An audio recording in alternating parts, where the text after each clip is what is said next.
Coming up on the payoff, Tony Mandarich was the second pick in the 1989 NFL draft. The four other guys taken in the top five are all in the Hall of Fame. Tony went from being the incredible bulk on the cover of Sports Illustrated to years later being the incredible bust, once again on the cover of Sports Illustrated. A lot of people thought that his epic fall was due to steroid use, but as he tells us, the fact that he was off steroids had something to do with it, but his incredible appetite for drugs had just about everything else to do with it. We're talking about shooting up drugs at halftime of an NFL football game. He talks about that. He talks about how he used to con doctors to get prescription drugs. And, of course, we cover his epic fall. But then we talk about the rise from the ashes and how his life is beyond his wildest dreams. And not just because he made it back to the NFL as a starter every day for 3+ years. Because he's sober one day at a time. I get selfish here. I had to ask him questions about how he held out his rookie year to almost fight Mike Tyson. That's a real situation that almost came to fruition. He tells that whole story. And he tells many other interesting, entertaining, but most importantly, inspiring stories. I want to get right to Tony Mandarich, but, of course, the opener, the Ricky Henderson of the payoff, Kevin Souza.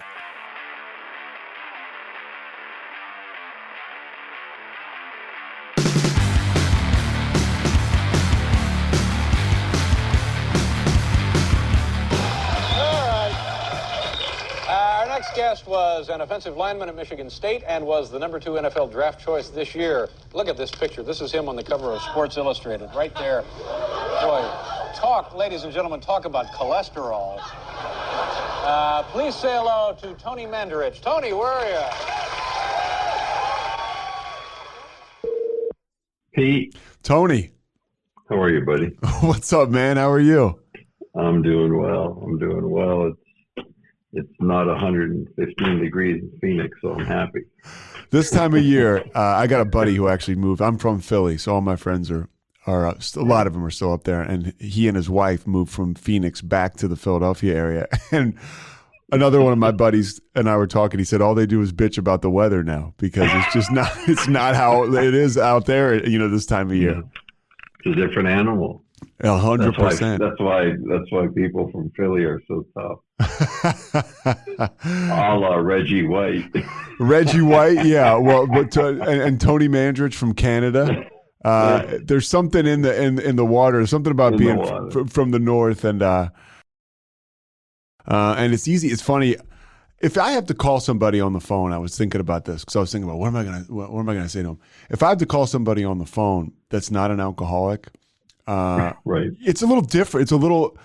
There's just the rhythm that I don't have. When I call an alcoholic, the first thing I'm like, well, I guess I'll tell them the truth. I need to get to a meeting. Right. I haven't been to a meeting since last Friday. And at that meeting, I said, I need to get to more meetings. Oh my God. And so it's right. It's the instant connectivity, that connective tissue that we have together in sobriety. Even though it's a podcast, it's like having a meeting. It is. In a slightly different format. There's no preamble, but you're talking from one drunk to another. Yeah. And you've got 26, 27 years? Yeah. God willing, March 23rd will be 27. I'm a football guy, and I'm selfish kind of with this podcast, and I'm hearing from outside sources I need to get a little less selfish because people are actually starting to listen. But this is you're right in my wheelhouse, dude. In 1989, I was 12 years old. I was obsessed with football, and guys like yourself, guys like Brian Bosworth. Which is, could you imagine? I ended up being fucked up. You get these are you guys are my heroes. You had 2 great examples. Yeah, I really did. But there was something about football at that point in time. It's larger than life today, but it started to turn a corner with guys like you, and just made its mark in pop culture before there were 37 million ways of getting information. There was ESPN, ABC, CBS. Right. Sports Illustrated, and you were a huge part of that. What was the ego like for you in 1989? Did you know the Sports Illustrated cover? Did you know you were going to be on the cover? Yeah, I mean, they were, they had I want to say they spent like 10 to 14 days with me, half of them in Michigan. And then it was, I want to say a month later when I moved to LA, they came out there, and then, the photographer and the writer, Rick Tellender, came out and, like, what was my purpose for moving to LA? Well, that's where my trainer was, and I wasn't going to hold anything back. I wanted to be kind of like, it's saturated now, but it's like back then it was like the mecca of bodybuilding and or athletes, and it's like I want to surround myself around that, because I'm a firm believer of what you surround yourself with, what your environment is, you will probably be like or are like. I don't hang around with people in a book club because I don't read. I mean, I don't read that many books. I mean, I listen to a lot of books. I probably listen to a book a week, but I don't. Unless it's a phenomenal book, then I'll buy it in like a hard copy. But I know what you mean. You surround yourself with like-minded individuals, and that scene out there, I think that picture of you was taken in Venice Beach, and you just look like a complete behemoth. And this is leading up to the draft. I think that cover comes out like 2 days or a week before the draft. And again, it's the time when Sports Illustrated, somebody like my dad didn't know who you were until that Sports Illustrated cover, because he was just a casual fan. And all of a sudden you become, a household name, literally. At that point in time, leading up to the draft, are you off steroids? Are you cycling on or off, or where's that at? So my last cycle was fall of '89, and this is how I approached it. If we looked halfway through the season, if we looked like we were going to make a bowl game, I would then switch to water-based steroids, because they're out of your system a lot quicker.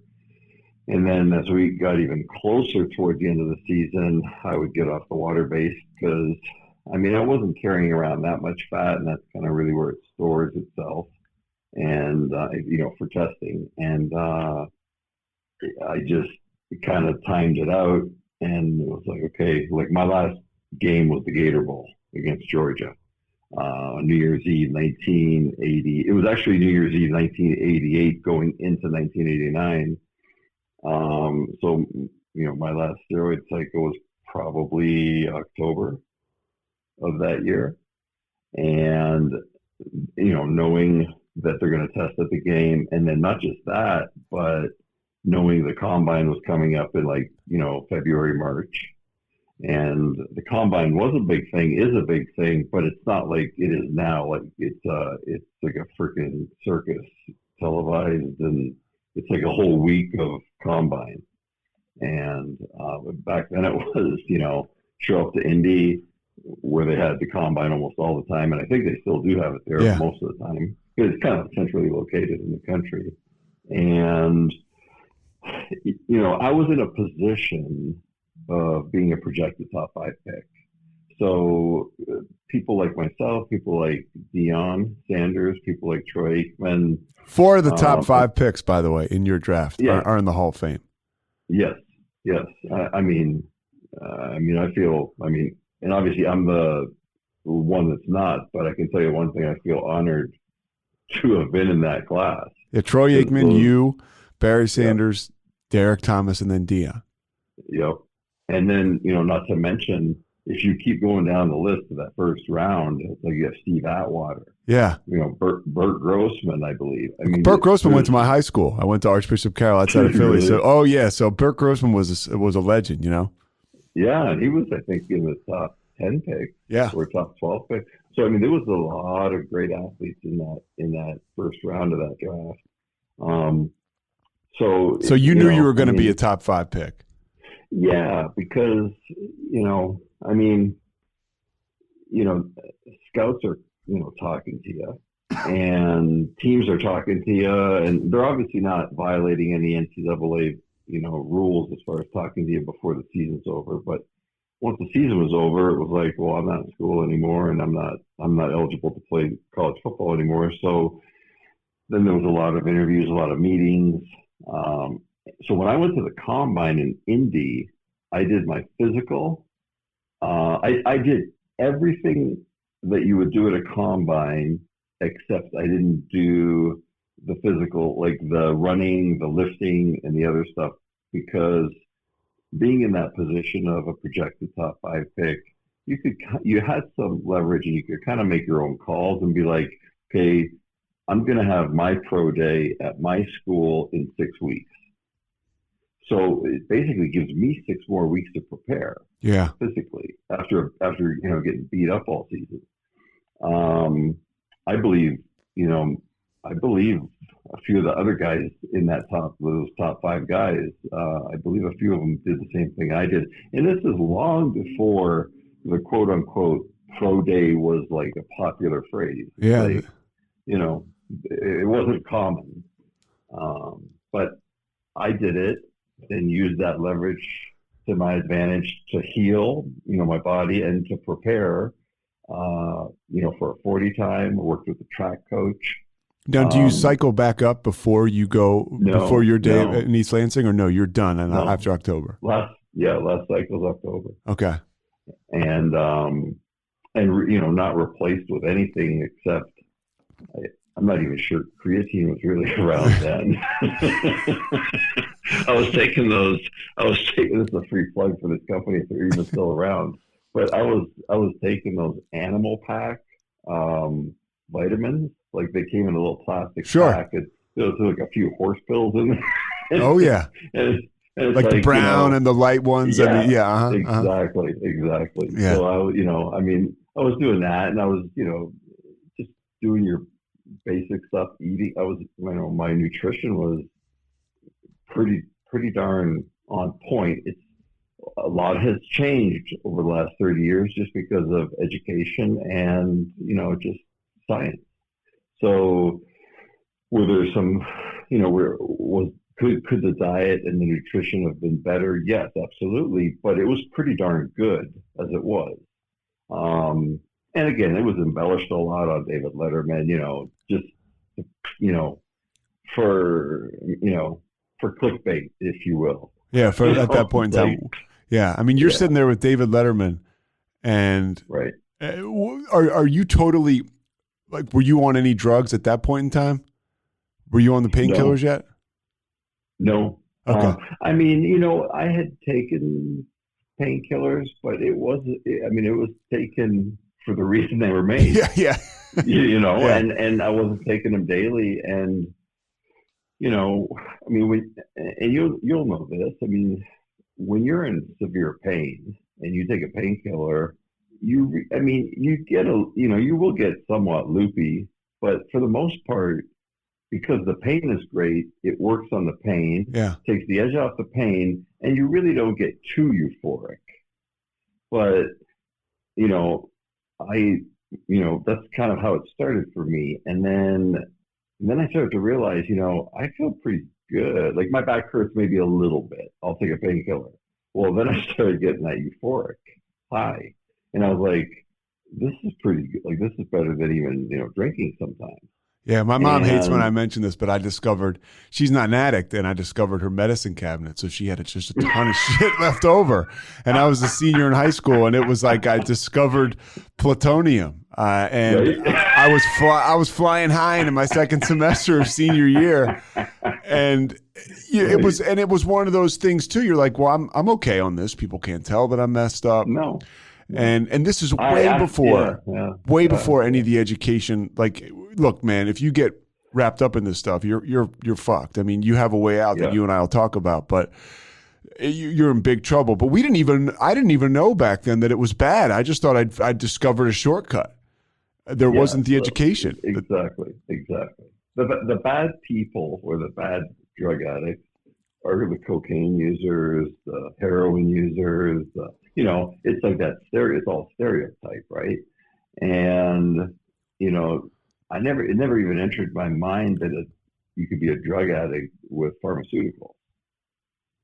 It was because my stereotype was like my stereotype back then. We're talking way over 30 years ago. Is an alcoholic is a guy in the middle of summer in L.A. Hanging out in an Skid alley. Yeah, Skid Row with a brown paper bag that has a bottle of wine in it, and it's 90 degrees out, and it's like that to me was like a stereotypic alcoholic. Right? That's what I would envision. Little did I know that those types of people run Fortune 500 companies. Yeah, and I'm bouncing all around here, but you're now in that rare air. But all of a sudden, you develop into your mainlining painkillers. Injecting them. And at that point, are you thinking, "Whoa, this thing's got a hold of me," or are you thinking, "I'm Tony Mandarich, I can control it"? That was the very, very first time ever I used the word drug addict on myself, because it was introduced to me. It was a pharmaceutical, which, to me made it like a little bit more, white collar drug addict, if you will, instead of a Skid Row drug addict. And it's like, I know it's not laced with something because it came from a pharmacy. It came from, yeah. I almost said something funny. It came from a pharmaceutical, which you can trust. But anyways, that being said, yeah. But that shows how, embedded that was into the right, normal consciousness.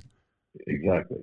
So when I found out it was going to be an injectable, I was like, okay, well, I mean, I'm good with that because I've taken injectable painkillers before from doctors. And you're jacked, so it's not hard to find a vein. No, not at all. I mean, you have garden hoses going down your arm. So, it's like, so then this, friend of mine said, no, it's like the best way to do it is to shoot it in your vein with like a little insulin needle. And that was the first time I was like, whoa, whoa, whoa. I was like, that's what drug addicts do. And this is, a good friend of mine, right? And he said, look, man, he's like, it'll be more effective. And, he's like, you don't have to do it, but he goes, like, I do it and you can trust me on it. And, I had enough trust in the guy that I knew he wasn't out like for ill will or to harm me. And at the end of the day, I'm still the one that puts the needle in my arm if nobody's making me do it. Yeah. So as soon as I did it, that was like my first time where I had that kind of like, that's what drug addicts do, is stick a needle in their arm. But I did it, and 5-6 seconds later, that euphoria that usually took a painkiller 10, 15, 20 minutes to hit you was just incredible. And then, went on chasing that for 3 more years. And for me, it's like I can relate to that in a sense where, and this is why we're addicts, because it feels so good. It's like, well, okay, drug addicts do this, but now I'm high and I don't give a fuck because, right? Because I feel better than I've ever felt. And, right. and so then it's just, it's gone. You have lost control. And if you have that, I had addiction in my family, have it. And I just feel like I was predisposed. I felt really good the moment I had my first beer. And different than other people. Not most people don't remember that. So let's backtrack a little bit because we'll get into all the the recovery, and I want to get to the start though. You grow up in Canada, and there's a game plan for you, and it's to play football at a higher level. So you move to Ohio your senior year to play football. What was that like for you to move? You always hear that's a tough year for somebody to move. You're 16 or 17, you move your whole life to Ohio to accomplish something. That's like what a 35-year-old person does for work. Yeah. Was that a lot for you? Never do. And some people will never do stuff like that. Yeah, some people are scared to do it. So was that a lot for you? Scared. It was a lot, but the desire to do what I dreamed of doing was greater than the fear of doing it, if that makes sense. Yeah. So like my desire to, get a scholarship and make it to the next level, and then play college football and, become a starter, become all conference, which whatever school I go to, and, this being Michigan State, all Big Ten, and then try to make All American, then try to win the Outland Trophy, then try to be the first pick in the draft, and then become an All Pro, and then get in the Hall of Fame, and then retire, and then just ride off into the sunset and be like, life is good.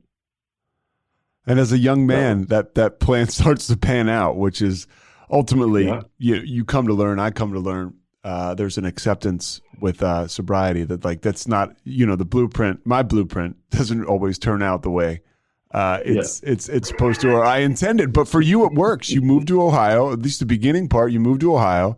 Your brother plays at Kent State, right? And so Correct. He becomes your legal guardian. Correct. And so my parents have to sign off. Yeah. But by the way, your parents are basically immigrants who came over to this country. They didn't have it easy. Oh, look, the story of my life. My life pales in comparison to what they had to go through to escape communism, to go, in the middle of the night, crossing a river that's up to your neck in water, holding a small suitcase with all your belongings. And they have gun turrets at the border with the big lights that, cross to make sure nobody's trying to escape the country. And what country was this Yugoslavia or? That's correct. Okay. Yep. So they're originally from Croatia, but that was a province in Yugoslavia, but now it's a country. But, look, and you think of, like that story, and then I think of me moving to Ohio. Yeah. I'm like, it ain't that bad. Yeah. Right? It's like my mom, God rest her soul, she told me stories where her mom would come into class in Yugoslavia in third grade, and she would pull her out of class. And she would talk to the teacher and say, I'm taking my daughter out of class because the guy that used to work for us that would tend the sheep that we own in the mountains has quit. So I need her as a third grade girl to take this wooden staff and tend to the sheep to make sure no wolves kill the sheep. And my mom was like, yeah, okay, Jesus, let's go. So that being said, and I know we're bouncing around a little bit here. All good. When I'm in Indy, on my comeback and it's camp and it's hot and it's humid and we're in our second hitting practice. And you're sober at this point in time. Sober at this point. I start to feel sorry for myself. In my mind, I'm like, oh, it's freaking hot. It's humid. Hope I don't cramp up because I lost a lot of water weight in the morning practice. And then I think of that story and I think to myself, I don't have any problems. I have no problems at all. I'm doing something I love to do and getting paid seven-figure salary for it. And that's a perspective that comes with being sober. That is the priceless perspective that you can't buy that perspective. And you have it. A lot of people have it. A lot of people that are not even in a program have it. Yeah. Because they've, it's just life circumstance. But it's one of the most priceless perspectives for me is playing in the NFL as a train wreck and chemically, self-induced and drinking, and then playing in the NFL stone cold sober. And that perspective it's just unbelievable. You got a second lease on life. A lot of people don't get as lucky as you get or I get to basically live in the bonus round of life, and then to have the opportunity to play in the NFL and let it slip through your fingers, and then to get another shot at that. Clearly you worked for it, but we're talking about, that's 1 in a million. Yeah. It's 1 in a million, right? Because to be drafted second is like 1 in a million. And then to get a second chance is 1 in a million. Well, the real lottery for me was getting sober. That's the biggest winner of all for me. I mean, the being second in the draft doesn't even, it pales in comparison to getting sober for me. It's like, because without the sobriety part, literally nothing else matters. I don't matter. The family doesn't matter. The employer doesn't matter. You don't matter. Everything is bad. Like, it just, there's nothing good that comes out of it from my experience and from the experience that I've seen of other people. And so your experience, I want to go back to college or you're in Ohio and you get recruited by Michigan State. You get recruited by Nick Saban. Yeah, some guy named Nick Saban. Yeah. Some guy named Nick Saban who would end up coaching at Michigan State, and oh, by the way, is at Alabama now, or end up being the head coach at Michigan State. But did he know? Your brother played at Kent. Did he recruit because I know he coached at Toledo, and I'm probably all over the map with like the timeline, but was he familiar with your brother, or did he just know that area in Ohio? Was that the area he was recruiting? That was his area. Because George Perlis, our head coach at Michigan State, was defensive coordinator for the Steelers of the '70s that won the 4th Super Bowl. So he recruited Nick as to be the defensive back coach, and then obviously in college there's so much recruiting. Ohio happened to be it's a hotbed, and it was a hotbed. I think it still is. Ohio, Pennsylvania. Texas and Florida at the time were huge. Now there's a few more states that are like really hotbeds, California included, but it was his area. But he also went to Kent State, so that was probably one of the reasons. It was his area. Like, I'm sure if they said, do you prefer a certain, couple states or whatever. But Nick Saban was also good friends with Coach John Nemec, who was my head coach at Kent Roosevelt High School. And so he went there. Was he there to recruit you, or was your school so good and so many good players that he was looking at other guys? We had like 4 or 5, like I don't know what you call them, 5-star recruits on our team, like where like they were like top in the state, and whether they were defensive linemen, offensive linemen, wide receiver, whatever. So there was a lot of scouts coming from all different colleges to watch these guys during games. So the plan was, hey, hopefully they'll notice me too. And we'll keep our fingers crossed, because you got to play well, and, a lot of variables.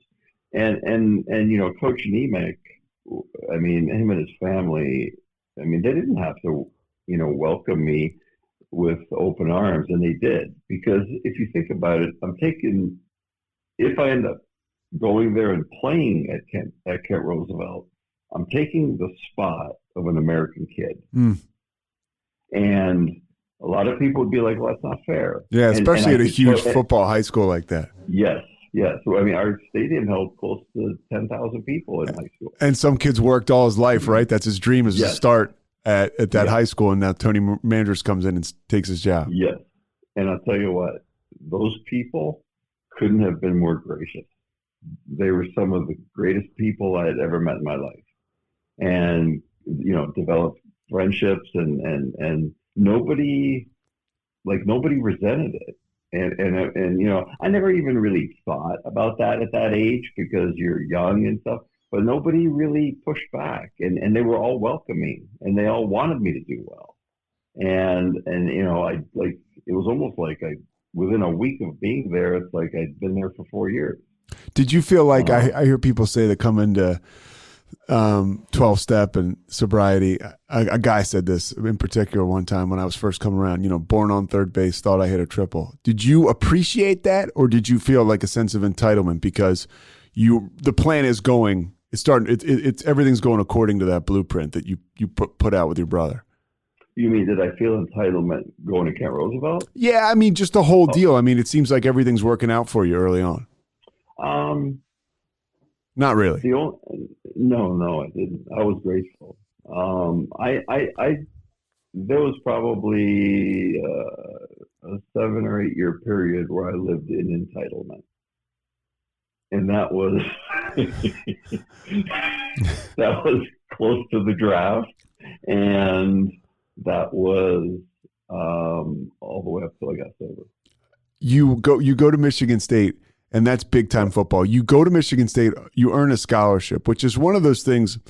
And hang in there and take this compliment just as an athlete. People are like, oh, Tony Mandarich took steroids, and that's why. It's like, dude, it's like the same thing with Barry Bonds. It's like Barry Bonds, you had to have, he was one of the best athletes, right? Before he took steroids. And that literally just puts you in a microwave as far as your physical ability is concerned.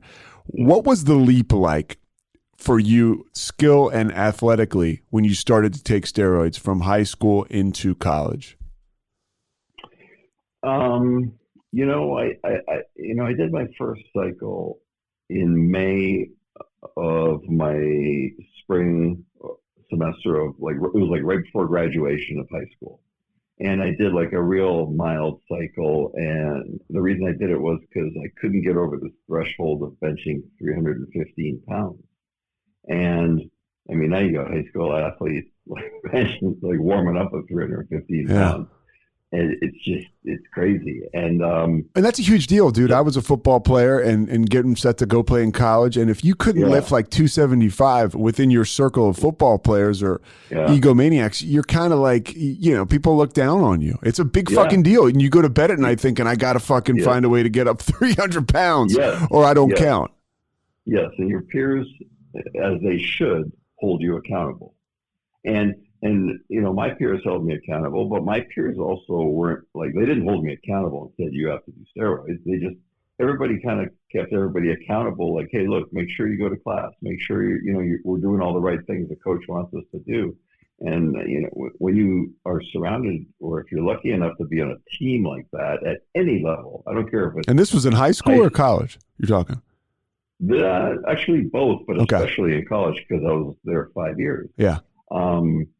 We kept each other accountable, and I kept people accountable, and people kept me accountable. And I think, translating that even from being an athlete and on the field, your true friends in life will keep you accountable, and they will call you on your shit, whether they're in the program or not. Yeah. Because somebody that says, hey, I see my friend here screwing up, but you know what? It's not my business. I'm staying out of it. That's not really your friend.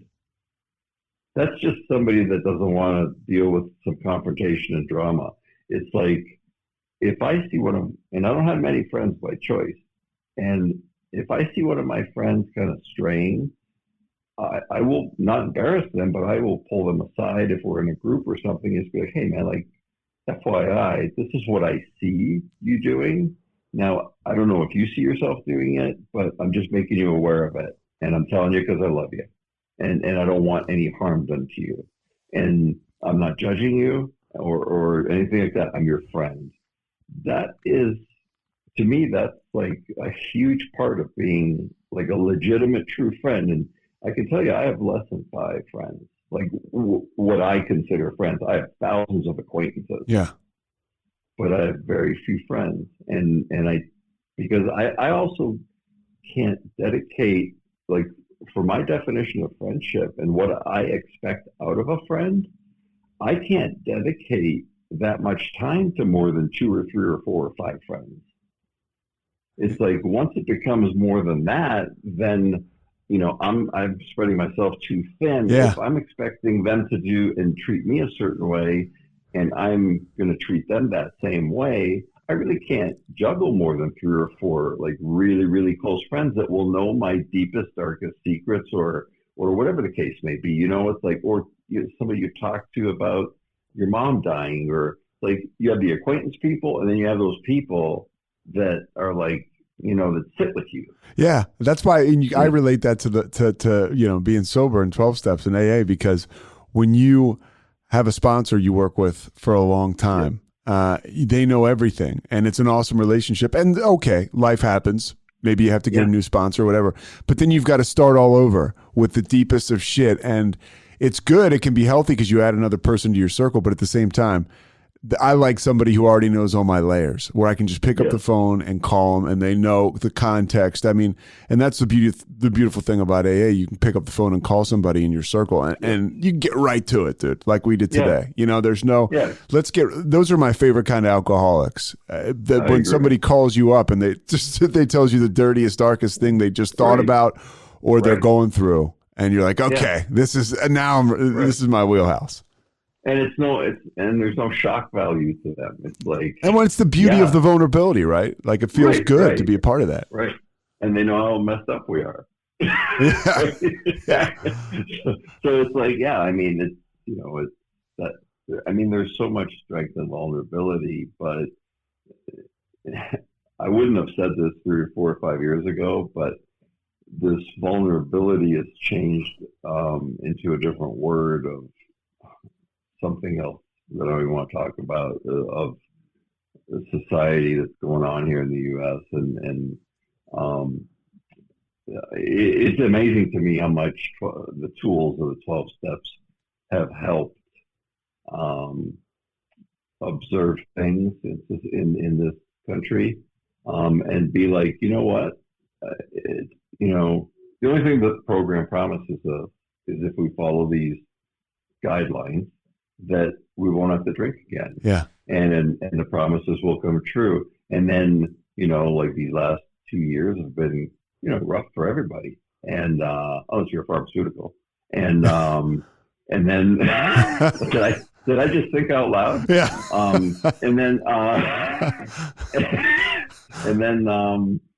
It gives, like, those tools apply, you apply them to your life, and they're great tools for anybody to live by. You take the word alcohol out of them and just, you do the 12 steps, and it's like, this is a great outline for how to live life, even if you don't have an addiction problem. So I got to ask you, just generally out of curiosity, where do you think, like, we're going? Like, do you think it's positive that people are taking advantage of this vulnerability, or do you think it's kind of we're almost going in a direction? Because the guy I played for in college, this guy Jim Reed, says he's worried about society. He's worried about that stuff you talk about, like the accountability, right? Like we're falling off a little bit. Yeah, I think we're falling off a lot. Like, one thing for sure is, and when I say we, I'm talking about in masses. We've gotten extremely soft. We've gotten extremely entitled. We've gotten extremely unaccountable, and extremely not competent. Yeah. Here's like an analogy I'll give you that when it comes up in conversation with people that I will use periodically, is I don't care if the person is male or female, black or white, purple or green, what their sex is, what their sexual preference is. I want the person who's the most qualified flying the airplane. So it's about competence. It's not about all these other things that people are being distracted by. And a lot of people have started to use all these distractions as excuses for their lack of competency. And, I mean, would you, like if you didn't like, even in recent history, in the last 50 years, it's like if somebody said, the pilot of this 747 is a female, it would probably be kind of like, you'd raise an eyebrow, because people would be like, well, women shouldn't be flying planes and this and that. And it's like, look, I don't care who it is or what they are or what their skin color is. Are they a good pilot? Are they qualified? Are they a good? That's what I want. I want the best pilot. Hey, I also want the best neurosurgeon. I also want the best, whatever the job is. I don't care about their religion, their creed. All this stuff is like, I want the most qualified person that does the job. I don't want the person that's going to use, look, hey, I could sit here and cry about, hey, I was suppressed being from Canada, going to the U.S., not having a good chance to play college football or make it to the bigs or this or that. And it was like, no, it's like, I mean, and I'd still be in Canada. And it's like, at some point, something inside of me was like, you grab the bull by the horns and you make shit happen. Well, dude, I've read about you, and look, man, this is like, forget about your politics, but you have the same slogan or call to arms that President Obama did years ago. Like, why not me? Right, exactly. So it's why not me? And it's kind of like, I can do it, I can work for it. Yeah, you got to have skin in the game, but and that's why we can bring it back to sobriety. It's like faith without works is dead. I can walk into a room and say, oh man, like, my life or X, Y, and Z happened. I'm predisposed to alcohol. And I mean, I had a pretty good growing up, so I'm not even saying me, but somebody can. And, it's just kind of like, hey, are you going to get busy? Are you going to bring the shovel? Because God's going to do the rest. And for me, on days where I don't bring the shovel, I feel like shit. And I'm part of a program that's taught me that, well, that's up to you, dude. You control your attitude. You control how I feel, because I know when I do hard things, I feel good. And there's that self-esteem. And when I do easy shit, I feel not good about myself. Right. And it's, when I come to people with problems or issues that I have, or I'm struggling with something, whether it's present day or something that happened in the past, and we'll talk about it. And then that person, and including me, if somebody's talking to me or if I'm talking to somebody, and they'll say, okay, so what are you going to do about it? And that's an action, right? It's like, okay, so you've talked about it. We've got it laid out. We see what the problem is. We see what's eating your lunch. Unhealthy to be resentment. It breeds a disease if you hang on to shit. All this stuff. So what do you think we should do about it to make it better? And then we look for solutions, and we're solution orientated and solution based. We're not of that finger pointing generation. And I was, I'm going to include myself. It's not a generation. It's just a kind of personality or personality. It's like, hey, I was part of that for a decade. I was the finger pointer. Yeah. Because it was Green Bay's fault that I was not making it. And then it was the media's fault. And then that week before I got sober, when I looked in the mirror, I was like, there's a common denominator in all this stuff. Yeah. Right? Yeah. And I don't, and I'm not liking what I see in the mirror. Yeah. And so I was like, maybe I should stop pointing the finger. Maybe I should stop making excuses. Maybe I should listen to somebody else. And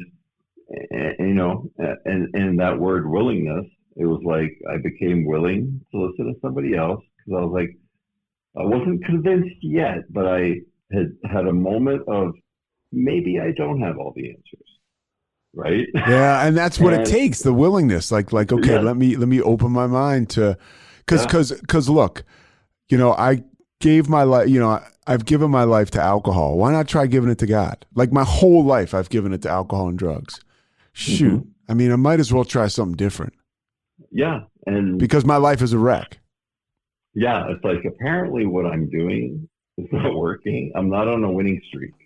Right. So when people, I love it when people come to the program and they're at their, their first meeting or something, and they're like, well, and they share, and they're like, and you have the court ordered people, and then you have people that are not sure, their wife wants them to go, or their husband wants them to go, or their mom and dad want them to go, and or they're just curious. They're like, maybe I have a drinking problem, and inside I kind of giggle, right? And I obviously don't express that because I don't want them to feel like they're being judged, because I'm not judging them. What I'm seeing is myself. And what I'm seeing is it necessary to wonder if you're an alcoholic, if you're not an alcoholic? Right? Absolutely. It's like the acid test. Yeah. It's the acid test. I've never and this is funny to say these days just because of what's going on in society, but I never have woken up wondering if I was a woman. Okay. Yeah. Why? Because I'm not. Now, saying that 3 years ago is different than saying it now, because some people are waking up and saying, well, I feel like a woman today. Yeah. Right. And but for you, being an alcoholic is black and white. Right. It's crystal clear. Yeah.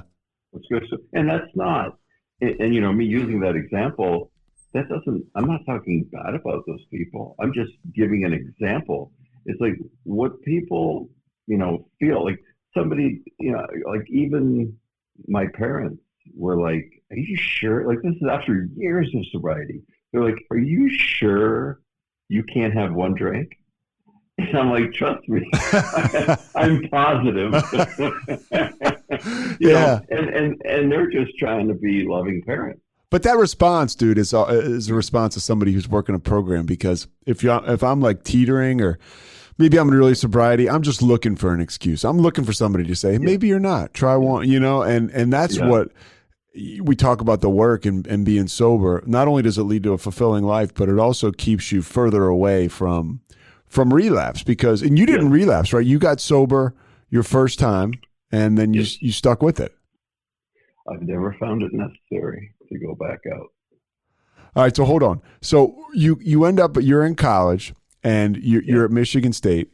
You start to take steroids. You start to literally, like a rocket ship, take off like as an offensive lineman after a certain point in time. You didn't start off all 4 years, did you? My first year was a red shirt. Then I started the last 4 years. So you started the last 4 years, and you're playing. As a kid growing up watching ABC, it seemed like Michigan State really first came on my radar because, Magic Johnson, a little before my time, but of course I knew about Magic Johnson. And there was a lot of great ones. Joe DeLamalure played there. Judd Heathcote, right? We're talking basketball now. Judd Heathcote was there when I was there, and his assistant was some guy named Tom Izzo. It's still there. It's amazing. And that speaks to Michigan State. Even though Saban left to go to LSU, I mean, man, that's an incredibly rich basketball, football history. And you're part of that. But Michigan State comes on my radar playing Notre Dame, football-wise, and that's how I get to know you. I think, was Percy Snow on your team? Yep, Percy Snow, Lorenzo White. Percy Snow, whose brother Eric Snow played for the Sixers. Andre Rison. Andre Rison, was he on your team too? Yeah, we came in together. What the hell was he like? Andre's a great guy. You cut all the bullshit and the media, and then even if you get Andre one-on-one, he's a great guy. I know he said some stuff about a year and a half ago about some stuff that had to do with Michigan State. And what did he say? Do you feel comfortable saying it? I can look it up. Well, it was a fact. It happened. I saw it happen. He was abused, right, racially. Well, when he got slapped in the head. That's right. Okay. By one of our coaches at Iowa at halftime, or it was either halftime or before kickoff when we come back to the locker room. And it was like, I know that coach. I know Andre. I know how our team was. And, look, I got hit by that coach a lot. During like practices and it wasn't like being hit because I'm going to hit you to hit you, or I'm going to grab your face mask and pull you across the line of scrimmage and say, hey, 30 minutes ago when we were watching film, didn't I say if this guy doesn't come on a blitz, this other linebacker might come on a dog? Didn't we cover that? Because I missed it in practice. And I'm like, yes, sir. And he's like, so why, expletive, did you miss it here? And it's like, hey, I fucked up, and it's not going to happen again. So, listen, I'm not going to go to the media and say, hey, man, I feel like I was abused by my coach because he pulled me across the line of scrimmage at practice, embarrassed me in front of all my peers, and to try to coach me. I'm like, kind of like, hey, don't do it again. And that coach, I tell you what, he taught me life lessons that I've carried my whole life.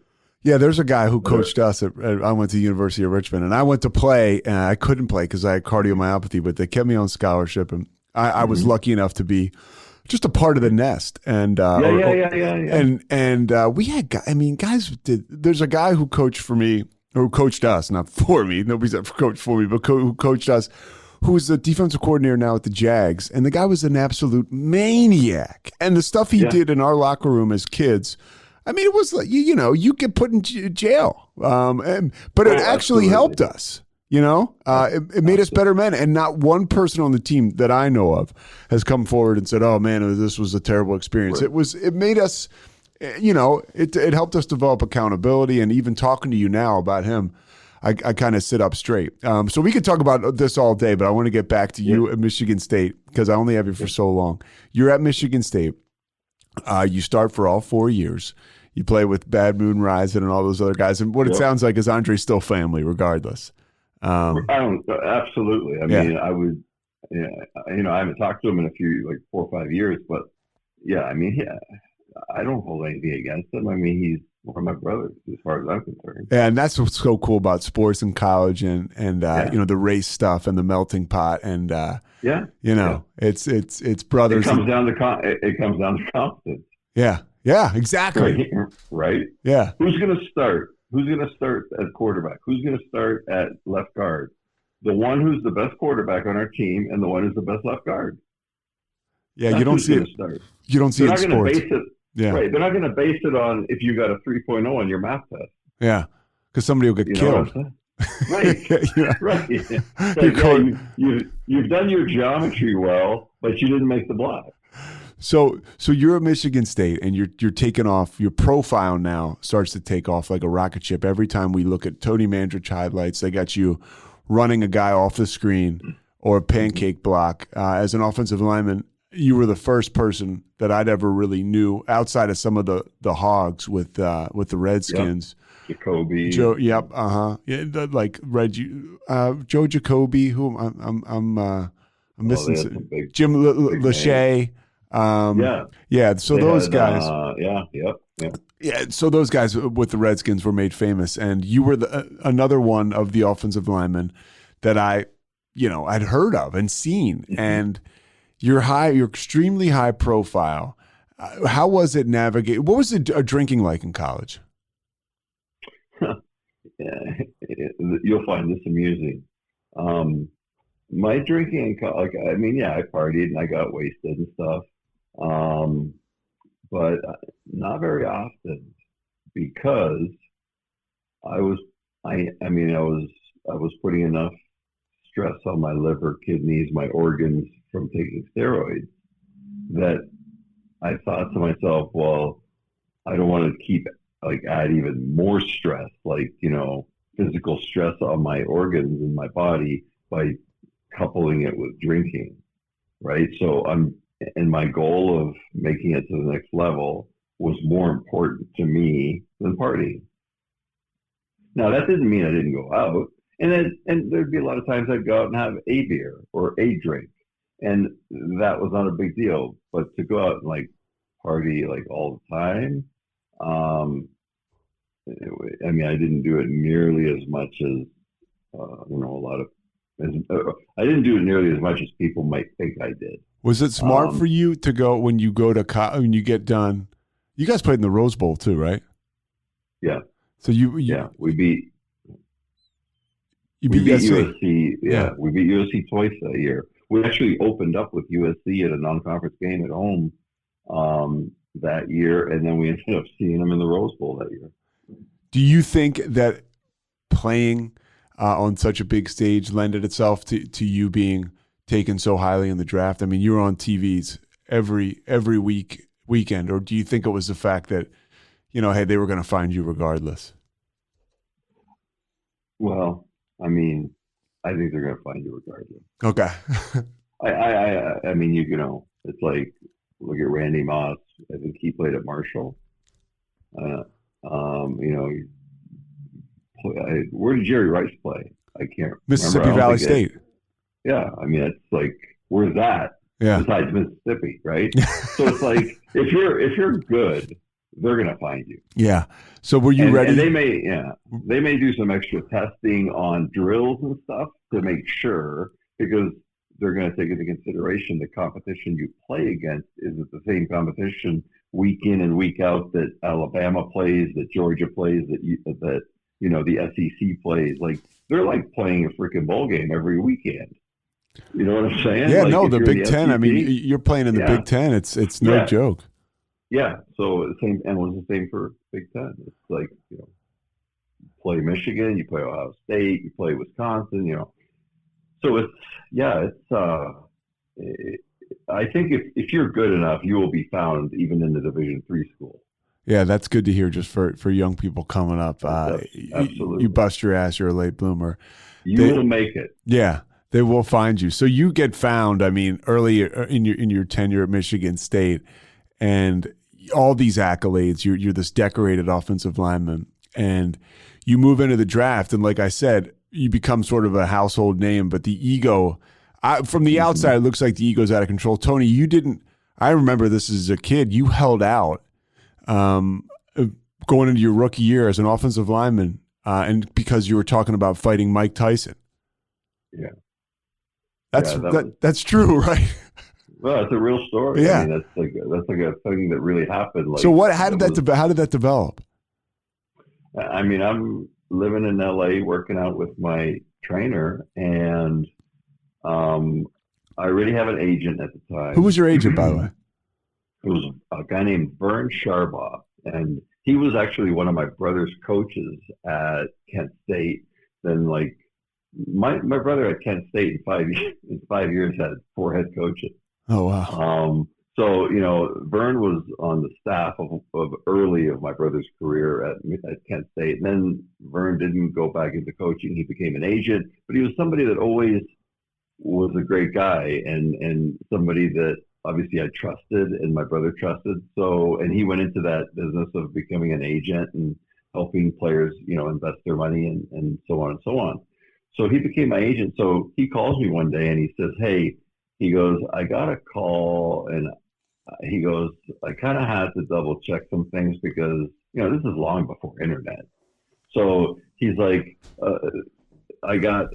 we've got an offer to see if you'd be willing to fight Mike Tyson for like an exhibition fight. Was Don King involved? Yes. And I said, Vern, I said, are you pulling my leg? Like, are you kidding me? It's like Mike Tyson's a holy terror, right? I don't care if I'm 6'6" and 310 and strong as an ox and all this. I'm going into an arena that's not my arena. It would be the same as saying, hey, Mike, put on some shoulder pads and a helmet. Let's do a 4th and 1 drive block, right? So it's like he would get crushed on that. I'm stepping into his arena. The chances of me, surviving is a good word probably. It's probably not all that great, right? But it's like, hey, if there's a good negotiation and if the money's right, I'll take the risk. And so it was a legitimate promoter, Shelley Finkel out of New Jersey, and a legitimate, like even more legitimate and well-known manager, Lou Duva. Sure. Who did Oscar De La Hoya, Evander Holyfield. I mean, Shelley Finkel basically became Tyson's manager down the road. Yeah, down the road, right. And now, a word from our sponsors.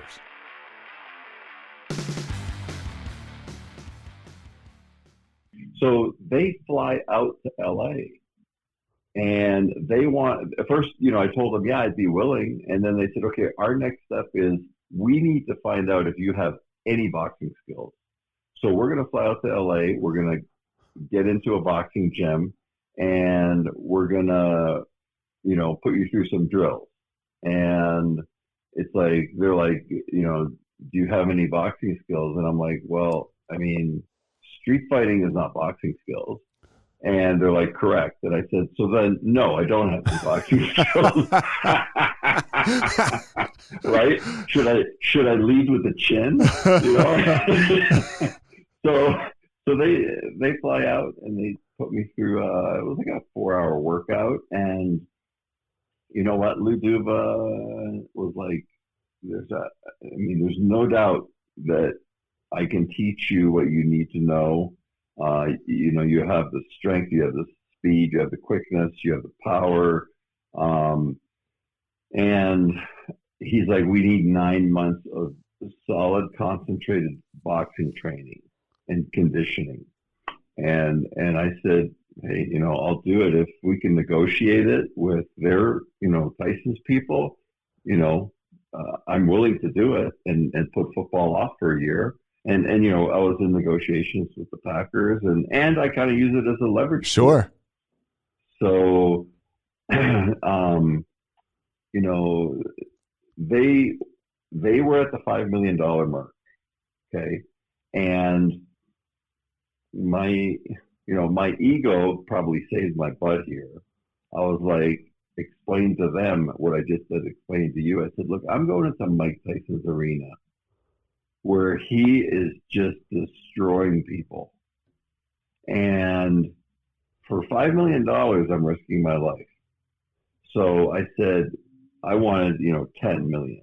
Yeah. This is obviously my ego even wants more, but I'm also like, hey, if I do get, permanently somehow injured, it's probably not going to happen. I mean, if I get knocked out, I get knocked out. It doesn't mean you're permanently injured, but I mean, that guy, I still believe to this day could probably permanently injure somebody. Yeah. Oh yeah. He was one of my favorite fighters. Yeah. Right. I mean, and then it was like we went back and forth, and then I think what happened was Green Bay started to see that it wasn't just talk, that it was legitimate. Like this could potentially happen. Then all of a sudden, they became more willing to come up to our numbers for football negotiation. And I wanted to be the first 7-figure a year lineman in the NFL, offensive lineman. And I wish, I wish I could say I did this for the other offensive linemen, like that was my motivation, but it wasn't. Greed was my motivation. But I was the first offensive lineman to make over $1 million a year in the NFL. The next year, I believe there were 27. Oh. So it broke kind of like it was the critical mass that hit. And then everybody did have a legitimate, like, beef with it. Like, not with me so much, but with the owners or general managers who they would negotiate with. And they'd be like, look, this guy got paid 7 figures without stepping foot on the field. And here I am, like, putting myself in somebody else's Anthony shoes, Munoz or whoever. Like, it's like, yeah, what one the of the greatest ever. Yeah, one of the greatest ever. Anthony Munoz or Jackie Slater, and then the list goes on. And it's like, who've already got 3, 4, 5, 6 Pro Bowls under their belt, and they're getting paid $300,000 a year. So how does it work out for you when you walk into the locker room, when you finally do end up? Did we wrap up the Tyson story, by the way? So they, nothing. Yeah, did you ever have any communication with Iron Mike? I did later in later years, okay. And then I did just recently a year ago. But where'd you see him a year ago, or talk to him a year ago? I talked to him a year ago. I was going to go on his podcast, and it was all scheduled. And then he had an offer that probably paid some good money to do an appearance in Europe. Okay, yeah. So it was like one of those, let's reschedule, and then we never got to reschedule. He's one of those guys. I like you. I listened to his book recently, and it's amazing, where the money he can drum up just for showing up somewhere. A lot of people think Mike Tyson is not smart. Mike Tyson's a very bright guy. The way sometimes he presents himself and he gets emotionally, he'll go off the handle or whatever. It's like, that's all people want to focus on. But if you look at his life, and if you look at he's made some bad decisions. He's made some great decisions. He you can't be dumb and be in the position that he's in. He has made some very wise decisions, more of them in the latter part of his life. Yeah, and he keeps reinventing himself in one way or another. Exactly. Yeah. And there's something to be said for that. Absolutely. Yeah, absolutely. Because those skills that he had right in the ring have probably deteriorated. Now you could still, pummel somebody like you said, but he I don't want to fight him. Yeah, he knows what he's doing. So you get to Green Bay. Are people like September is when you start? You miss all training camp. What is that like for you to integrate yourself into the locker room? And where is the addiction or the alcoholism at that point? Are you totally you're free of alcohol and drugs when you start off as a rookie, or is it starting to ramp up? No, starting to ramp up. And it's probably 2 months before I signed, it started to ramp up. So when you're out in LA and you're training, getting ready for the season, you start to are you just taking orally these drugs, or are you mainlining them? No, mainlining already. And mainlined the first 2 years in Green Bay. And then I was like, I then knew the solution, that the problem is the mainlining. It's not the other 60, 70, 80 painkillers I'm taking that are oral. Yeah. So I straighten myself out and I get off the injectables, and now I'm getting my life together. And you know how that goes. Yeah. That lasted for about 6 hours, and then I was, just kept taking more oral. How were you as performing? And were you fucked up at practice or before games? There was no performing. I mean, we can call it what we want, but look, I'm going to call myself out. There was no performing. It was like, and I'm not saying that's an excuse. I take full responsibility, full accountability for my nonsense. But I was deep in my disease, and the most important thing to me, I mean, look, you're going to one of the greatest places in the country of tradition and football and history, and there I am, a smug ass, complaining about, well, there's no marketing opportunities there. I want this, I want that, and that's, touching on what I said earlier. That's when I had that privileged, entitlement kind of thing, and it's like, didn't work then, and it's not working for people now. And you're not on steroids anymore. And no, and so there's never went back. Yeah, there's double-edged sword here. Now you probably stopped because the testing in the NFL was just so rigorous, right? It was so much different than the NFL. But so now you're missing that physical component, but also for me, I just take speed even as a person and as when I played. And there was a mental component to that. I felt like I was better when I was on these drugs. So now you're just completely naked as you kind of roll into the NFL. Still a good athlete, right? You're still big and strong, but it's 10-15% weaker. So if I mentioned 600 and you're 15-20% weaker, you're still pretty strong. Yeah. And so, but you're right. In my opinion, and this is only my opinion and my personal experience and the people that I've seen, I feel that, steroids work. Like, they work fantastic. And you do take a risk, but they are way more psychologically a problem than they are physically. How so? Like as far as like they're so positive for you to get off them, there's such a decline. You just explained it. You said I felt like I had the edge on people. Like, psychologically, I felt that I could do things that, and it's like you had mentioned, like speed. It's like you just know, like, I can do something, and you're more confident in yourself. And even if you're scared, you can get over that fear because you know that you've got an edge to you, and that you're taking something. So when that stops, and for me, when I stopped the steroid use because the testing was more rigorous than college football was, I almost instantly went to painkillers and alcohol. And when I say alcohol, I mean drinking alcoholically.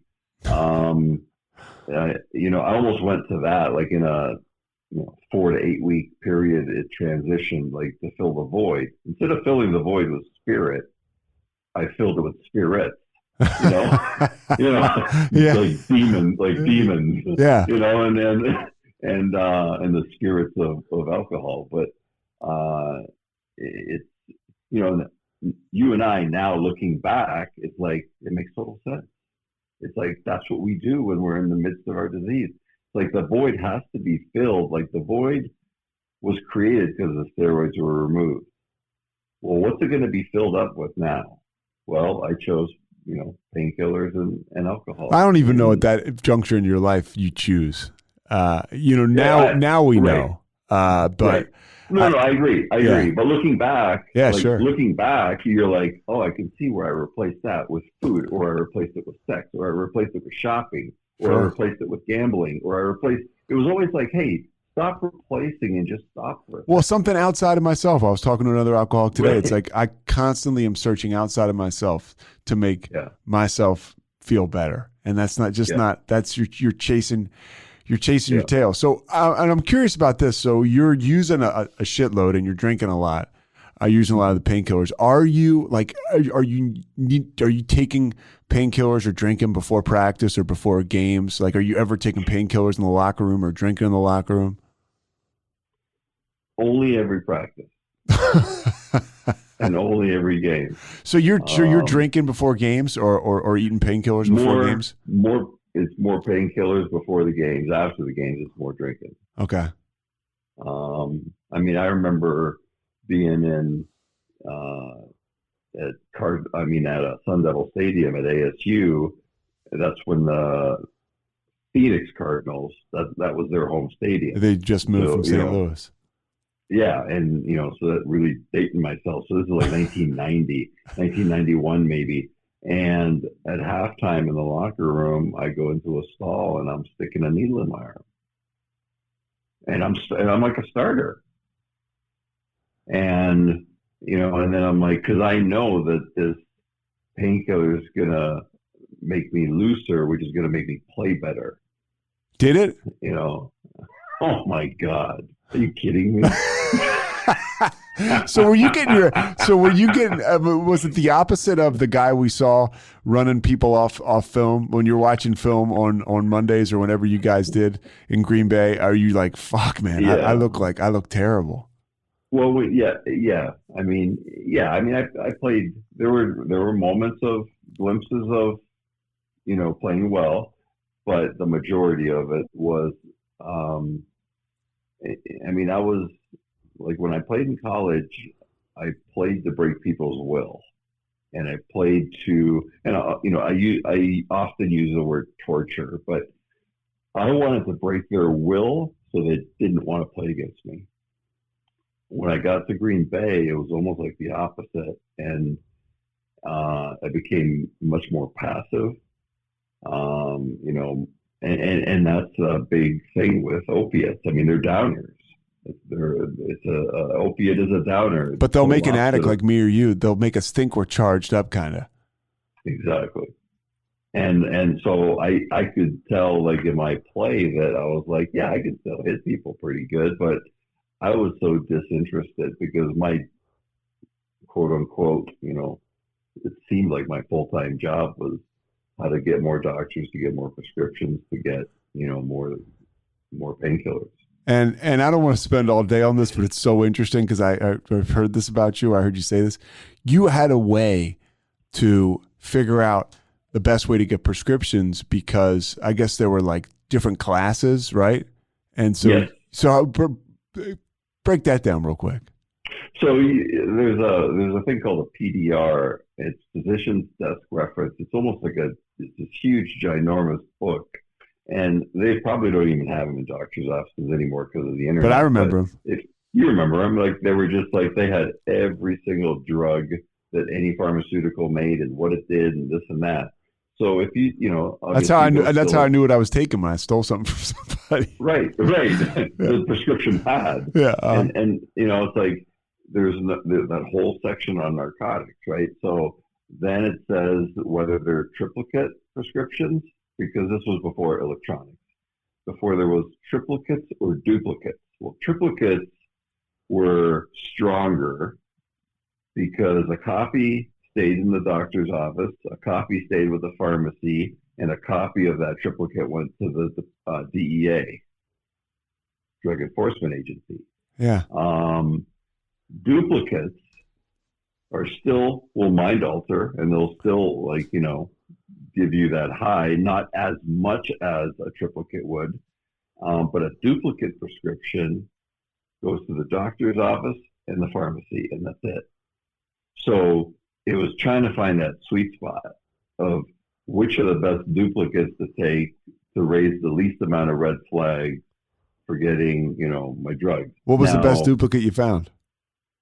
The best duplicate I found was the injectable, and it was called Stadol, Stadol. And the main purpose of Stadol, in Canada, it's called Nubain, Nubian or something like that, Nubain. It's the same drug, just different name.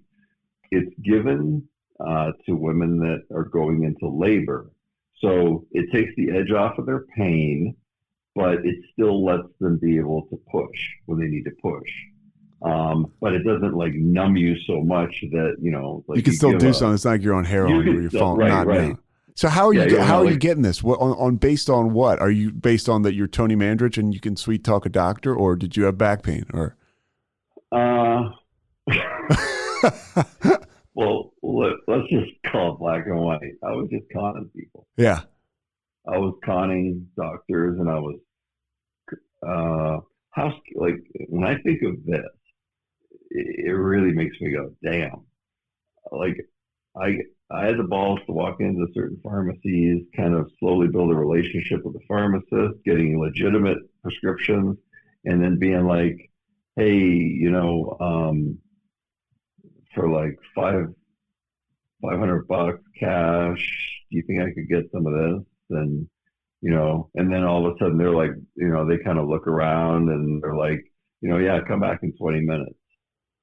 And it's like that first time you do it, you're like, God, I hope when I come back, the feds ain't waiting for me. Yeah. And you're hoping that the guy will take the $500 cash or whatever the amount of money was or whatever, or whether they were Green Bay Packers tickets or whatever. And never once did anybody decline. Oh, it's kind of like, and that's a red flag. Like today I look at that and I'm like, that's a huge red flag.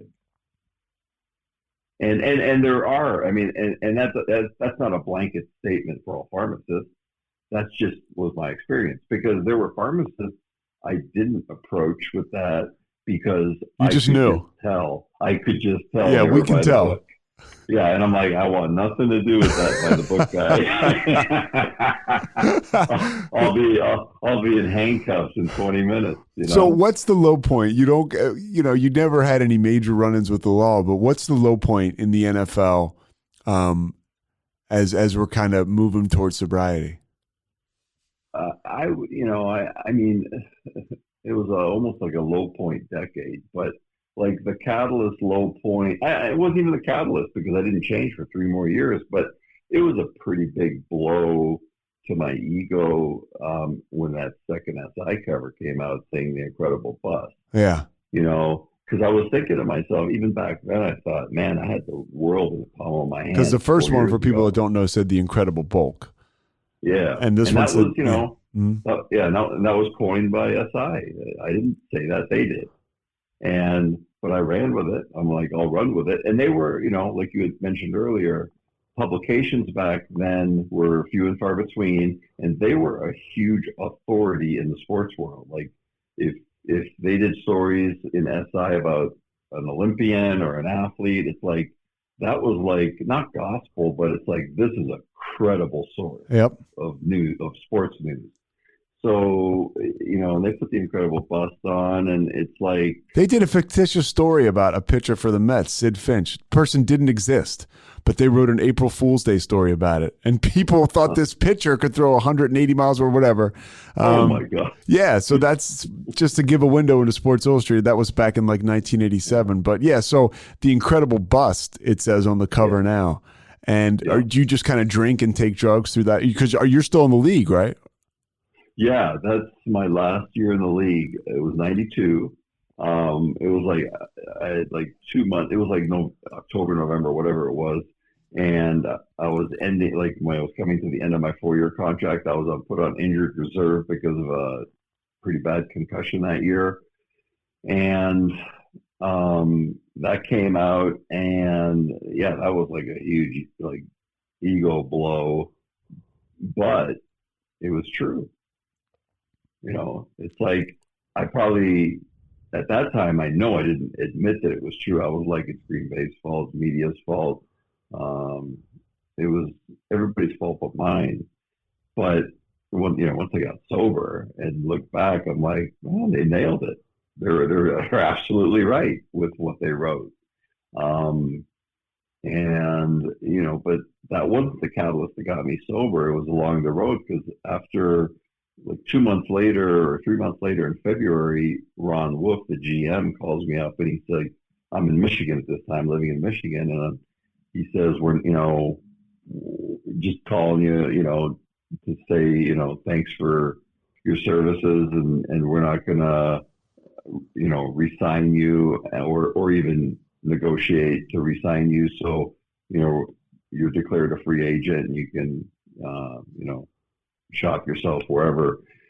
And, and I remember the phone call like it was yesterday. I was polite and I was like, thank you. And I appreciate the opportunity. And then, when I closed the phone, I thought to myself, yeah, screw those people. They screwed me over, and all this and all that. And it's like, that tells you the ugliness of the disease, right? Because you believe it. Like, yeah, because you believe it. And then, so 3 more years. And actually then a month after that, my brother died at 31 from skin cancer and he had already been diagnosed and it got worse and he had died. And so then I had that happen. And then within a year of my brother's death, my parents get divorced after 40 years of marriage. And like, that's a huge blow. So, and you're not feeling any of this. As each thing's happening, I double down and keep taking more. Yeah, like I'll tell you in sobriety, and I got to, because this is like just one alcoholic talking to another. My brother who's sober has skin cancer, and I talked to him today about it. Now he's bouncing back, and it seems like it's somewhat treatable now. You'd have to talk to him or a doctor to get the full story. But I was telling him, man, I'm stressed and I'm anxious about it.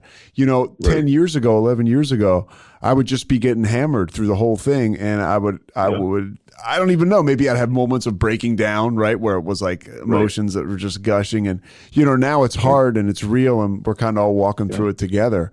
But it sounds like, the opposite of what you're talking about. The thing is, you're there. Exactly. You're there and you're clear-eyed. And that is part of a person's character. Yeah, when my grandmother died, I was high on drugs at an off-track betting place in Philadelphia,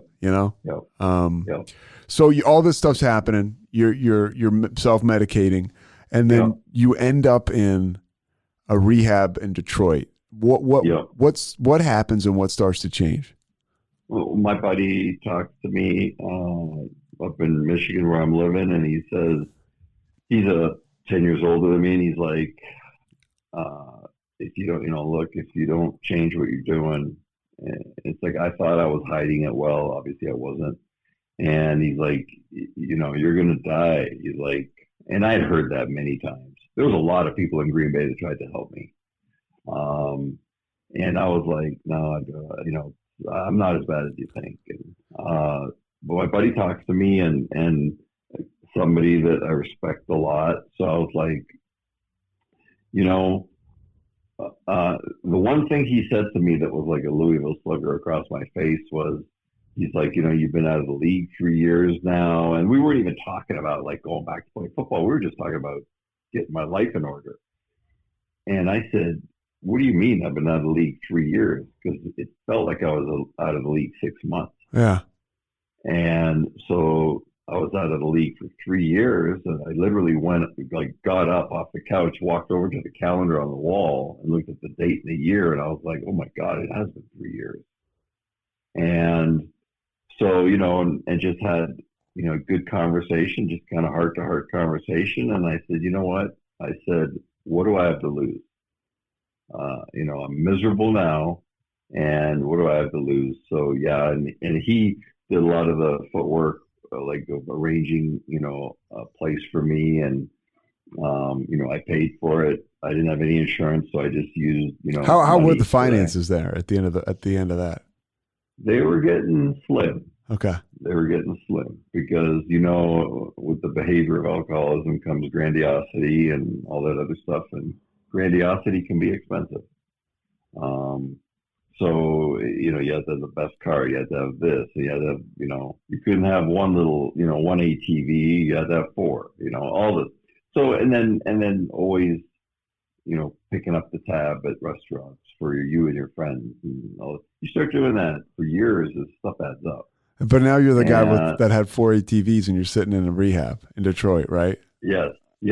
And where the playing field is equal, has been leveled, right. Right. Right. And here's one of the funny things that happens is where it's like day 6, I'm in rehab, and I'm in my first 10-person session with a counselor. So it's like a small group session. Now these other inpatients were alcohol, some kind of a chemical related addiction, and we're all sitting there and we're talking. The lady goes, and I have to give her credit because this lady was never a drug addict or an alcoholic or any kind of an addict. She was educated, and she knew, as far as she learned about the disease, about mental illness and everything. So right away, to me, she kind of for me personally, didn't have as much credibility because she wasn't in the trenches. Yeah. But after what she said, I gave her a lot more credibility because she had directed it towards the group. And she's like, before we start this, 1-hour discussion, I just all want you to think about this. She's like, each and every one of you, your best plans in life got you into this treatment center room in Detroit, Michigan. And it was like a baseball bat in the head. And because I was like, oh my God, she's right. Because all the dreams I had of building my empire and building my brand and doing this and becoming all pro was all consumed by drug addiction. Do you remember what you saw, what you felt? I mean, I bet you remember that exact moment. Oh, it was like you've seen the movie Matrix, right? Yeah. When everything goes slow-mo when they're fighting, and it's like everything it's like going at 1/10 of the speed. It's like the world stopped, and it's like, oh my God, she's right. And then it's like your life's almost flashing in your mind about what the hell have I done to myself and to the people around me. And that was like day 6, and she was right. She nailed it on the head. I mean, my best thinking got me into a treatment center. So that made me even more willing to listen to their suggestions. And at day 11, I started laughing again. And I thought that was not going to happen again. And the kind of laughing, it was the kind of laughing where my stomach hurt from laughing. And I forgot that feeling. So once that happened, and I was only in treatment 17 days because I was running out of money. Once that happened at day 11, there was no big flashing light or nothing of, God or whatever, but it was like one of those, I don't know what's happening here, but whatever it is, I'm digging my nails into it. Because I actually forgot that feeling of my stomach hurting from laughing so hard.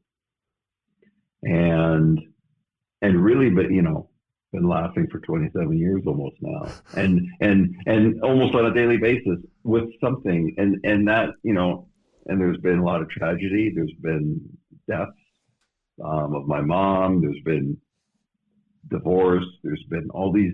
I mean, life still continues.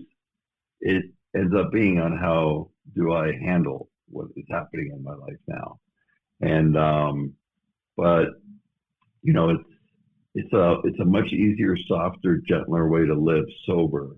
And it's kind of like you're giving yourself a chance to be the best version of human being that you can be And it's life, but life still happens, and you still make mistakes. Just because you get sober, you don't become a saint. You still have to change, and it's kind of like that horse thief. You get a drunk horse thief that steals horses, and you sober him up. What do you have? Now you have a sober horse thief. He still steals horses. He probably does it even better that he's sober. Yeah, exactly. Right? We're the problem. But, a lot of times I like to think that I'm okay. And it's when I rationalize, like, I'm not doing that stuff anymore. I'm not drinking. I'm not using. So yeah, but so the behaviors have to change. Yes. So it's like me saying, hey, you know what? I don't murder people, so I'm doing good. Exactly. Right? Yeah. You know what I'm saying? And we'll believe any of our bullshit. Right. So hold on. So I got a couple more things before I let you go, because I want to talk about your comeback into the NFL. You get back to the NFL. I mean, now this is the unthinkable, right? Because not only are you stripped down from what everybody thought was your superpower, which is, steroids, but also it's just a friggin' blow. It's a kick in the nuts. What happened to you? Yeah. And so you find, I gotta believe, man. And at the time I didn't know, and you sort of did it quietly, but you build yourself back into, and first, obviously, as you've conveyed, you build yourself into an esteemable person. But now you're a good football player again, and you're not going to. It's not like you got in shape, dude. I mean, you ended up starting again for 3 years or 4 years in the NFL for the Colts. How did you get back there? No pun intended. One day at a time. I knew what I had to do. You've been around football your whole life. You know what you need to do, except things that were not going to be part of the equation were steroids, and obviously alcohol doesn't help you become a better football player. And steroids, I do believe, I'm not sure they make you become a better football player. I believe they enhance some of your athletic ability. But you still, like you talked about earlier with Bond, you still have to have the core part of that athlete. Otherwise, every guy we know would have a six-pack and big arms if steroids work that way, right? Yeah, you have to get in the gym. No, you have to put the work in. Yeah, you have to put the work in. So the counselor, when I was leaving treatment, my counselor she said, now I know about, you played pro football, you played college football, athletics is in your history. And she was very crystal clear. She said, it's not going to hurt you to get back into the physical fitness. And she's like, and just in moderation, you don't have to, train like you used to because you're training to play for a pro sport. She's like, and she made it crystal clear, that is not going to keep you sober. What's going to keep you sober is going to meetings, getting a sponsor, getting into the book, doing the 12 steps, doing all these things, right? She was awesome. And you know what? I couldn't tell you her name. Yeah. But there's a lot of people like that come across, right? In sobriety. I mean, they're just like almost angels. And they come in and definitely was. So, but what I heard her say was, look, sobriety's first. Do these things. These are the most important things before you worry about anything. And I did. The other thing I heard was lift like a maniac.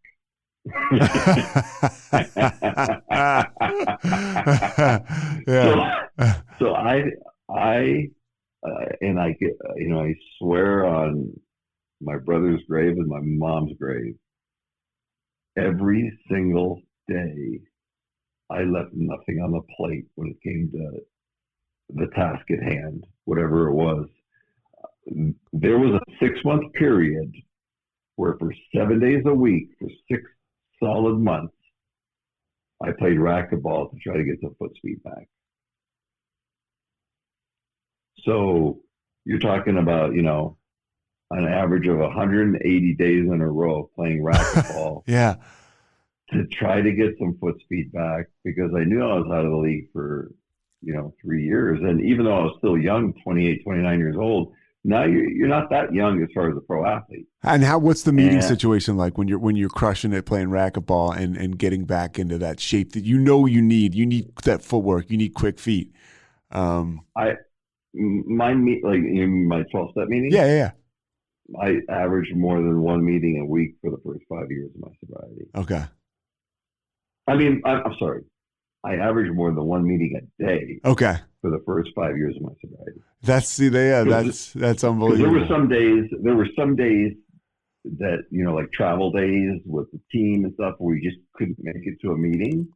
So, but there were many Saturdays where a bunch of us would get together in Indianapolis that were like my sponsor and other, program guys that we would hang out with. And we would just kind of make it like a marathon day. And we would go to like a 6 a.m. meeting and then go to breakfast. Then we'd go to like a noon meeting and then we'd go do whatever we need to do for errands. Then we'd go to a speaker meeting at night. So we did 3 meetings in a day. And it's not like we felt like we were going to drink. It's like we wanted to go. Yeah. Oh, that's you go. I heard a guy say, when he was a younger or first coming around, and he asked his sponsor, "How long do I need to go to meetings?" And the sponsor said, "Till you want to," and you want to eventually. Yes. So go ahead. No, go ahead. Okay. Well, I'm super curious if there was a guy who you played with or a coach that coached you when you were, in that entitlement bubble, when you were Tony Mandarich on drugs, and then a guy who came back across you on a day-to-day basis when you were with the Colts in recovery. Or were they like, is this a different human being? Was there a person that ever brought that up to you? Yeah, there were multiple people. I'd say less than 10, but the most interesting one was our head coach, Lindy Infante. Yeah. Because he was my head coach in Green Bay. And for the first 3 years, then Holmgren came in, and then I was there 1 year with Holmgren, got released. And then Lindy Infante was the offensive coordinator in Indianapolis under Ted Marchibroda. And when I signed in February with the Colts, about a month later, Ted Marchibroda retired, and the Mr. Irsay, the owner, had named Lindy Infante the head coach. So when Lindy saw me for the workouts, when I went down there to work out for Indy, he looked at me and kind of laughed, like smiled at me and laughed. He goes, where was this guy in Green Bay? Right? Yeah. Because not just this player, this guy. Right? Yeah. Right. He's like, where was this guy? And I told him and the GM, which was Bill Tobin, and sure. How were you about opening up with people about being sober? I told them, I said, and there was like 10, 15 of the people in the room, the scouts, the coaches, Ron Blackledge, the O-line coach at the time, who was my brother's head coach at Kent State, ironically. And I just said, look, I said, ask me anything you want. And then if you don't ask me this one thing, I will bring it up. And they asked me a bunch of questions about just normal questions they would ask any athlete. And they were like, so what do you want to share? And I said, well, I want you to hear it from the horse's mouth. I said, I had a really bad drug problem and alcohol problem. I said, a lot of people thought it was the steroids, and the steroids probably definitely contributed along the way. But I said, the core problem in Green Bay was my alcohol and like painkiller use. And then 3 more years of it out of the league. I said, but everybody was so focused on steroids, nobody was seeing the obvious. So I said, I'm 11 months sober now. I said, I go to AA, I go to 12-step meetings. I said, and I want you guys to hear it from me. I don't want you to hear it 6 months from now. I said, you're getting damaged goods. I said, yeah, I was the second player taken in the draft in 1989. And now it's 1996, only 6-7 years later. But I said, you're getting damaged goods. But I said, I'll give you everything I got every day. And they were like shocked. They weren't shocked at the fact that I had the problem. They were shocked at the fact that I told it to them. Yeah. Because apparently it wasn't a normal thing to do. And Yeah. And this is a different time, dude. This is what, 1995 or 96? Like 96. Yeah, people aren't. It's not as I hate to say this, and forgive me for this term, but it wasn't as in vogue to be sober then. I mean, it's cool now. Yeah, it's cool as shit now. It's like you want to be California sober. Yeah, right. Smoke a little bit of weed here and there, you're good. And it works for some people. It doesn't work. My experience has been it's good for some people because their life is a train wreck, stone cold sober, and it's not. It's a mental illness, like above and beyond alcoholism. Like there's some other chemical things going on where a prescription of, say, marijuana or whatever, antidepressant or whatever, seems to make that person normal. And it does. Now, those cases I've seen very few of. I've seen a lot of the, hey, well, that one person did it, so I'm going to try it. Yeah. I've seen hundreds of those cases, and then epic fails. Yeah. Right? So I'm like, okay, you guys try it, and I'll just sit back and watch. You guys will be my case study. Yeah, because I remember those 100 people who did it, and it did work for them. Yeah, post and that. I'm like, and I don't want to go back there. Well, a couple more things. Was there a moment in the NFL on the field when you were like, "Holy shit, I can't believe this"? Oh my God! I was the day we opened up my first year there, because they sign you, doesn't mean you make the team. You still have to go through camp and make the 53-man roster, and I did. And I'm not starting at this point. I didn't start till halfway through my first season back. But I'm on special teams and doing all that other stuff. So we were in the RCA Dome, so it's covered. We're playing the Cardinals.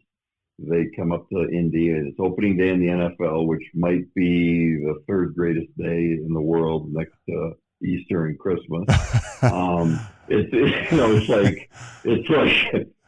that feeling is undescribable when you have, even though we had a dome, it was semi-transparent, you could see through it. We had F-16s flying over the national anthem, and it's like you just can't imagine I have goosebumps now talking about it. And at that time, I was in that week. It was opening day in the NFL, but it was close to that week where I was 18 months sober. And during the national anthem, I'm sitting there, and it's kind of like, this is surreal, because 18 months prior to that, I couldn't get off the couch because I was too sloth-like, and I was consumed in my addiction. And here I was back in the NFL. If somebody would have told me that, I would have said, "You're crazy." To me, that was a longer shot than going from Canada to the U.S. and getting drafted second. Yeah. And it happened. And it's deep down inside, I knew it could happen because I thought getting sober was impossible. I tried so many different ways, and I tried so many times, I'm talking hundreds of times. Couldn't do it. And then when I got introduced to 12-step, put myself into treatment, and it stuck. And that happened. And when that happened, I knew anything was possible.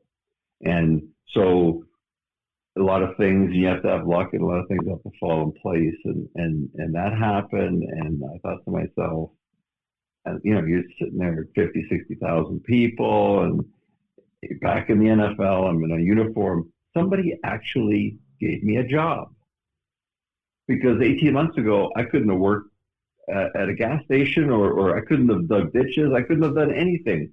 Not that there's anything wrong with those jobs, but I wasn't even competent enough to show up for those jobs. Dude, I lived in a halfway house, and I worked at KFC. Now, I was sober, but I was, you talk about a day at a time. I was figuring it out. I was starting over. But damn, look how many chicken nuggets you got for free. Right? Yeah, that was the perspective. But when I got sober, people weren't banging down my door offering me, it was huge opportunities. So whether and you know what, the feeling that you had by being re-employable and re-employed by, say, KFC, and I'm re-employed by the NFL, is the same feeling. It's just a different job because we both thought we were pieces of shit. We weren't worth it. We're losers. We're, a disgrace to our families. And of course, here I am talking for you, but I'm telling you. No, you're exactly right, dude. And I'm like, and all of a sudden, like, somebody's actually offering me a job. And I took it seriously. I remember a fucking guy showed up like an hour late one time. I looked at him, Zach. I was like, how dare you? Right. How dare you be irresponsible? I would never do something like that. Because I was a new guy, and I took it seriously. I was, and that's a good reminder for me to take my opportunities today seriously. Absolutely. All right.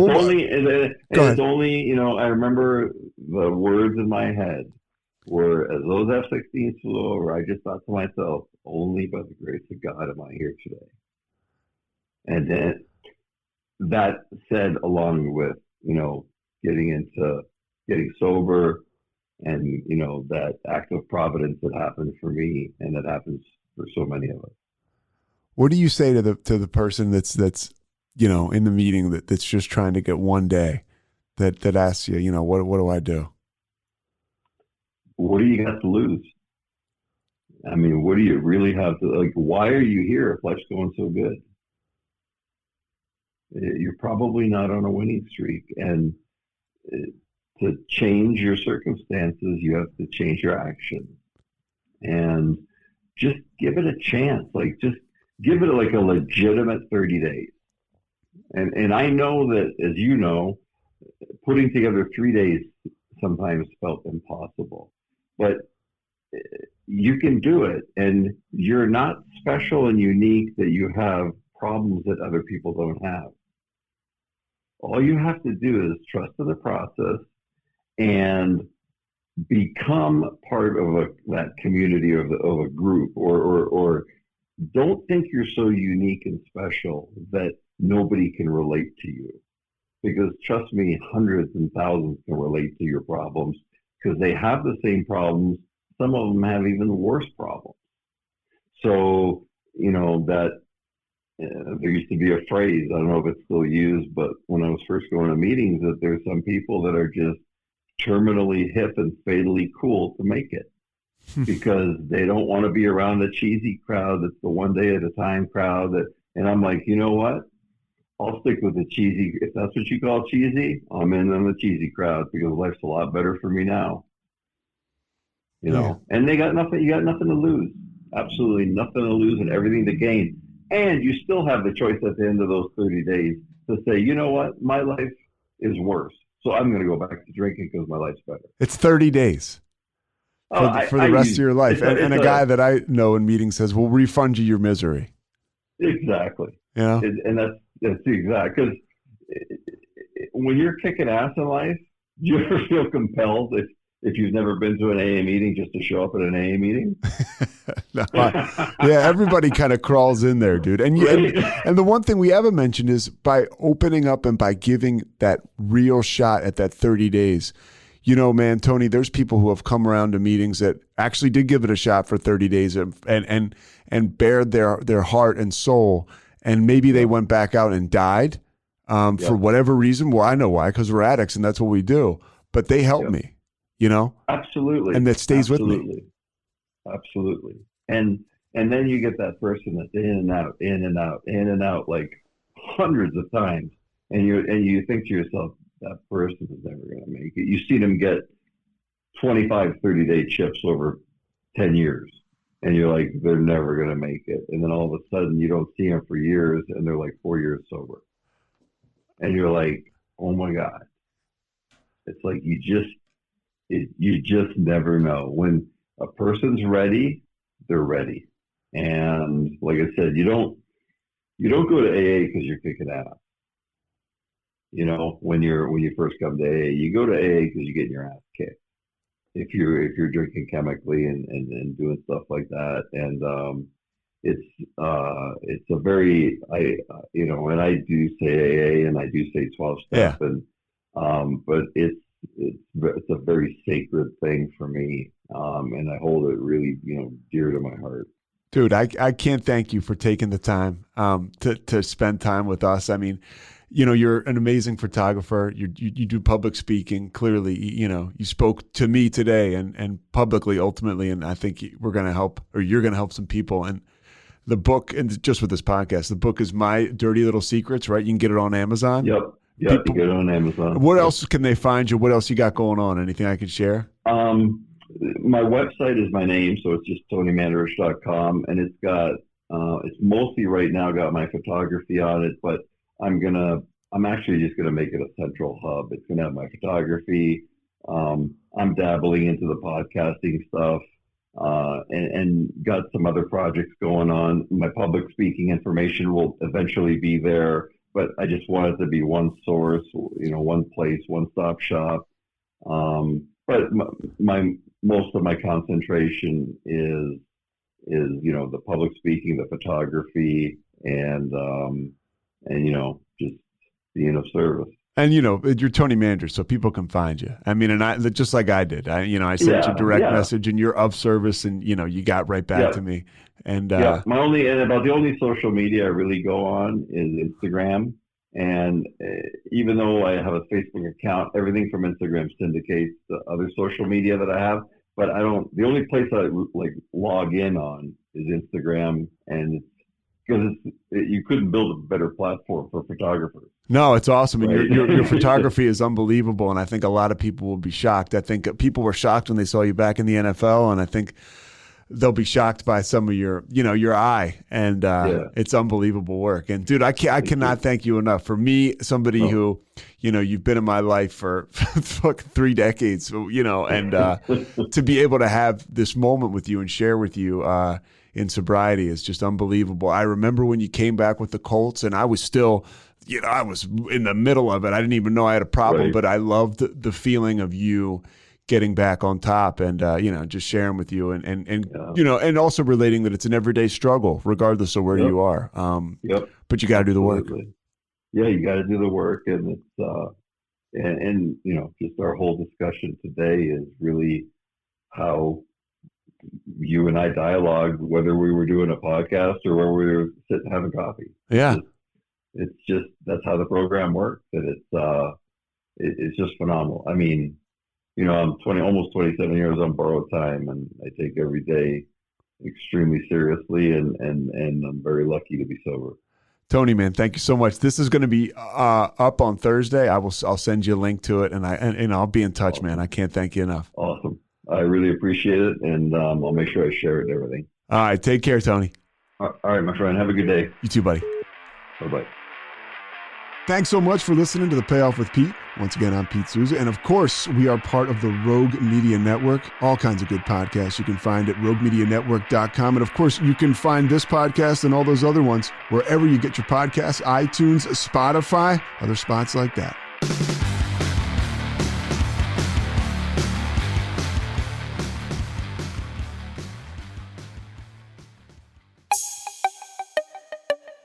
This has been a Rogue Media podcast.